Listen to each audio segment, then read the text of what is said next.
Hey, and we are the Coalition, loud and proud, outrage porn-free, civilly disobedient media. We're broadcasting live from your Providence City Hall. Joining me is friend of the Coalition, Eric Weiner.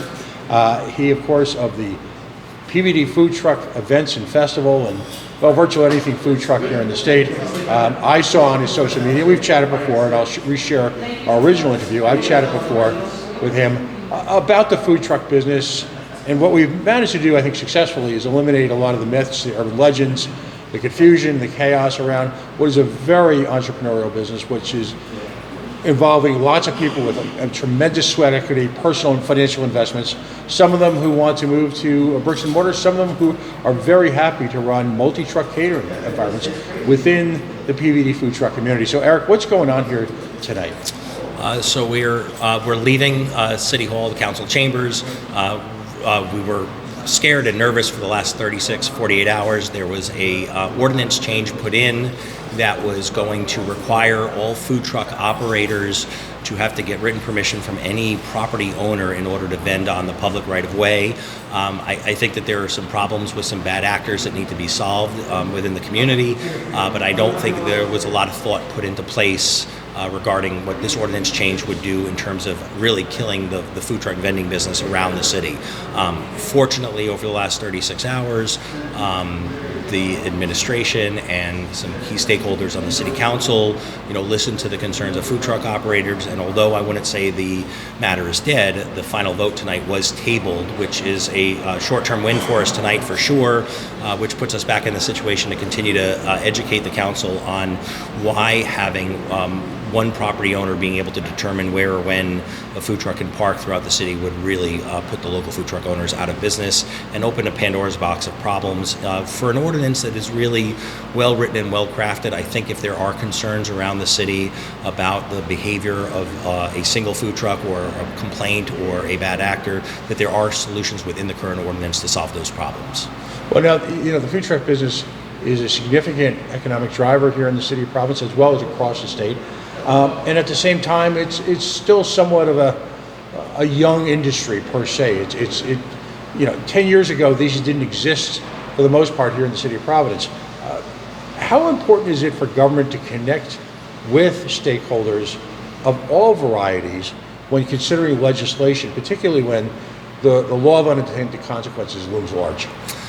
I think it's tough. I think when you have an industry like ours, we're not big enough to have an association or a formal group. We have a lot of advocates and we have a lot of big fans. I think that it's tough for micro businesses and small business owners to read every single alert and update.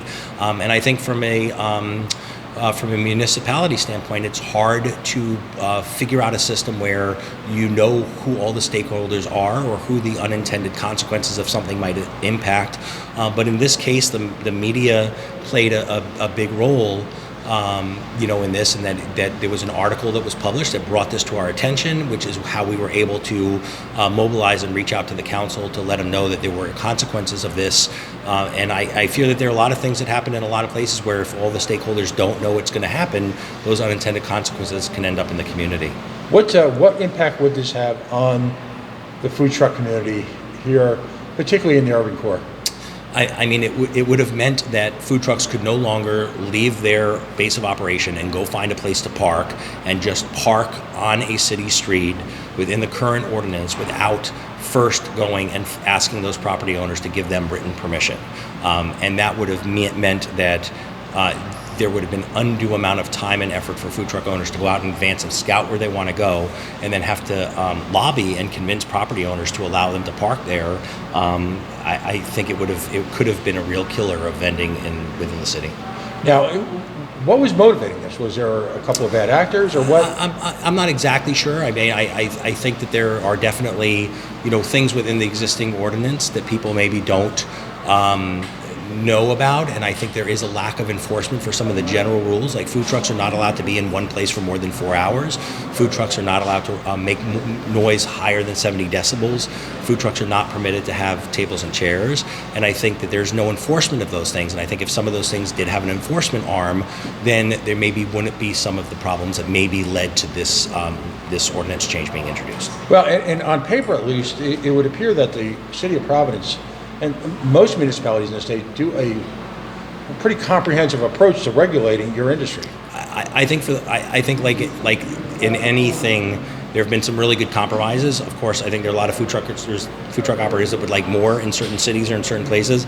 I think Providence has struck a really good, fair balance. I think there's some other cities and towns that have done that as well. I think there are a lot of cities and towns that could learn from that could do it better, but I think that Providence is one of those places that have struck a really good balance. The current administration, the current council have generally been supportive of food trucks, and that is something that the food truck industry recognizes and is happy about. Excellent. I'm going to ask a shared friend to join us. Yeah. Thank you. Sir, if you could just come right here, a little closer, outside voice, because we're in City Hall. Introduce yourself, your food truck, your Instagram, where folks can find you, and tell us about the impact of something like this on your business. All right, awesome. I'm Abner. I own 1-2 Taco and More. You can find me at any brewery throughout Rhode Island. I do a lot of them. If you're drinking, you can have tacos there. But definitely, I think this goes to show that if a rule that's already in place and an ordinance that's already in place and they don't enforce something that's already there, they just create a new rule, a new ordinance, something to pick off of what's already there. So if they enforce what's already there instead of creating new laws and new ordinances, we wouldn't be in this predicament. We wouldn't be trying to fight, in a sense, for us to do what we love to do not for ourselves, but for our city and for our customers. And I mean, everybody has a wide variety of like customers that we service, and we go throughout the whole entire city, throughout the whole entire state. And for them to kind of regulate us to not do what they don't want us to do, or somewhere around those lines, But but when one specific street or place becomes a problem, go there, fix that problem instead of blaming everybody for the problem. Get that rule that's already in there, enforce that rule at that specific spot. Don't make it now nobody can do anything. Right. So I think that's one of the biggest things in our city is they can't enforce what's already there. They want to do more rules, regulate more, and it doesn't work that way. Enforce what's already there. Let us, small business, thrive as how we want to thrive. How many nights a week are you out there around Rhode Island? I know you and I know each other. Absolutely. At breweries, or out at the state writ large. How many nights a week are you out there feeding the people of Rhode Island? I'm there. I'm out Wednesday, Thursday, Friday, and Saturday. So sometimes on a Sunday. I try to take a day off, but supply is demand is supply. So I go where the people want me, and then I'll be there. And you have a bricks and mortar location as well. I do. So I actually have the Oakland Ave Poppy's Tacos. In the coming year, it should be rebranded into 1-2 Taco and More.